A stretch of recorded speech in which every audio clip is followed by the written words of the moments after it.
Now, let's say we were going to that back pin, and we're gonna walk up and take a look here. Now, if we were heading for this back pin, a completely different golf shot, right?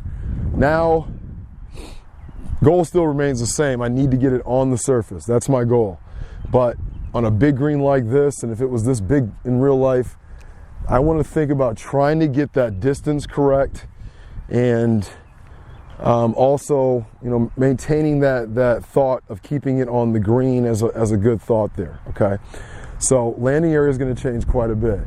We're looking to get this thing to land probably anywhere from where I'm standing here to maybe all the way to an area like this, okay? Now, I also will probably not use my 60 degree from a position like that. I'm thinking that this is a shot for either my 54, my gap wedge, or I might even take my pitching wedge, get something on the green that I know might roll a little bit, and that might be a solution there, okay? So let's try a couple of those. So let's stick with our sand wedge first. We'll put the gap wedge down. And once again, guys, this is all about like giving you an idea of what I'm doing, a way to practice, an idea of the basic mechanics and kind of how I think my way through some of these shots. And hopefully that helps you, okay? So with my 54, I said I don't really think I'd hit this with my 60. I'm thinking about landing this almost halfway. There's a little region or hill there. I'll probably get in the other camera, and I kind of pointed at it there.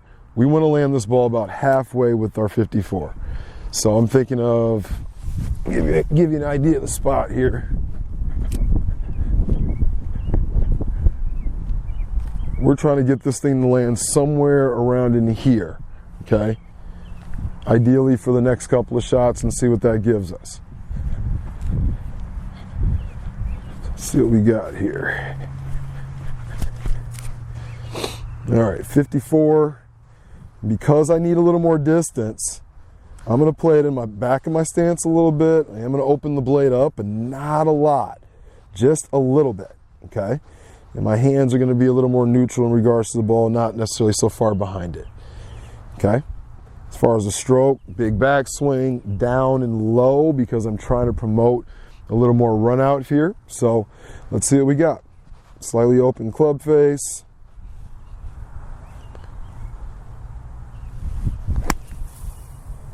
Low, and that really came out good.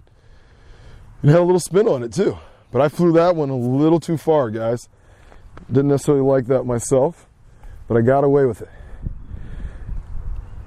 Let's try that one more time here. Should be a good spot. And it really did bite for me. I'm surprised it did that.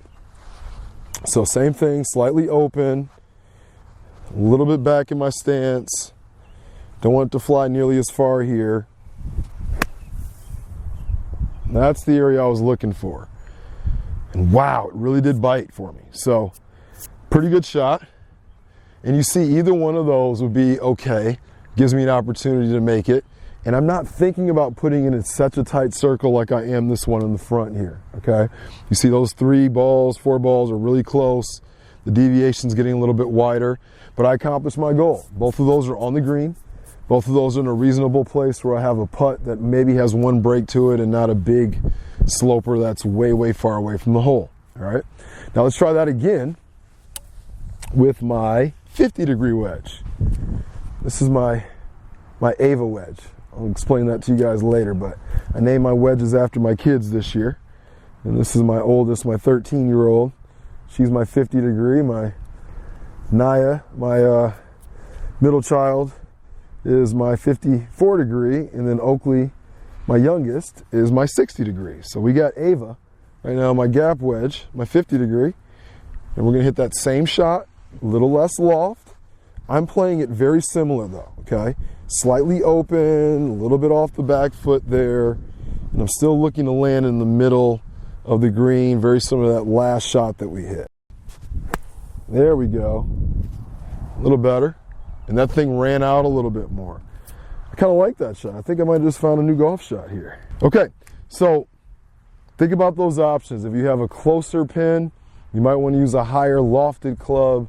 You know, we don't have as much room to operate and really think about that landing spot. But also for the longer sand shots, think about using either your pitching wedge or your gap wedge. You know, give you the little extra distance that you need, more potential for run out. And then once again, be mindful of that landing spot and envisioning how you want that thing to roll out towards the hole.